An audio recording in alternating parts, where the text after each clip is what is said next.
Hello বন্ধুরা, চলুন না এবার একটু কলকাতা থেকে ঘুরে আসি। আমি এখন আছি বরপেটা রোডে। তো রোডে থেকে বাইরে যাওয়ার পরে এটা দেখলাম আমরা টিকিট কাউন্টার দিকে এরকম প্ল্যাটফর্মের দিকে যাচ্ছি। প্ল্যাটফর্মের দিকে দেখেন একটা হিরো আসছে, দেখেন দেখেন দেখেন একটা হিরোর মতন লাগছে, অনেক ভালো লাগছে ভাই তোমাকে। তো এরকম করে ট্রেনটা একটু দেরি করে আসলেও পরে আমরা ট্রেনে আসি। ট্রেনে ওঠার পরে দেখি একটা ঝামেলা হয়েছে, সিটটা অন্যজনের শুয়ে আছে। তো যার পরে তার জন্য আমাদের অল্প অসুবিধা হয়েছিল। পরে চা খেয়ে নিলাম। চা খেতে খেতে খেতে খেতে আমরা মোটামুটি নিউ বঙ্গাইগাঁও পাবো। নিউ বঙ্গাইগাঁও কিছুক্ষণের মধ্যে আমরা নিউ বঙ্গাইগাঁও পাবো। আপনারা দেখতে থাকেন ভিডিওটা, এমনি করে দেখেন আসামের দৃশ্যগুলো অনেক অনেক অনেক সুন্দর।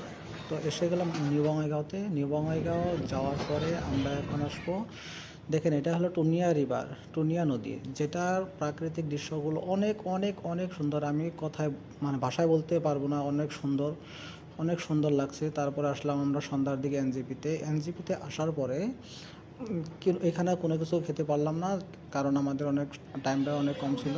তো যার জন্য আমরা ভাবছিলাম মালদা দিয়ে যে চায় একটু খেয়ে নেবো, কিন্তু মালদা তো এরকমই, কিন্তু ট্রেনের বসে তো কোনো কিছু খেয়ে ভালো লাগে না। তারপর দেখেন চেহারাটা কীরকম হয়ে গেছে, কিচ্ছু করার নেই। তারপরে যে বললাম কি খগড়াঘাটের পরে আমরা ঘুমিয়েছিলাম। ঘুমানোর পরে দেখলাম যে আমরা হাওড়ায় এসে গেছি। তো হাওড়া থেকে একটু ঘুরে ঘুরে ঘুরে ভোরবেলা, তো অনেক ভোরবেলা যে হাওড়া পাইছি, তো যার জন্যে কোনো জায়গায় রুম নেওয়া হয়নি। তো সকাল 10টার সকাল 4:10-এর দিকে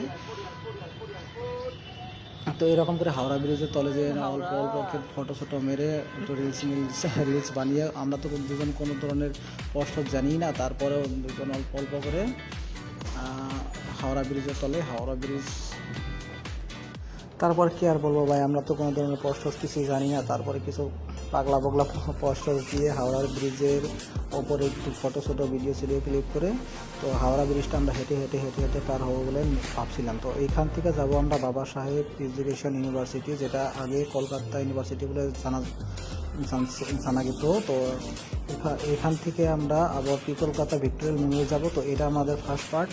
তো এটার পরে সেকেন্ড পার্টটা আসবে। তো পারা যদি দয়া করে শেয়ারটা করে দিবে, ঠিক আছে? Thank you.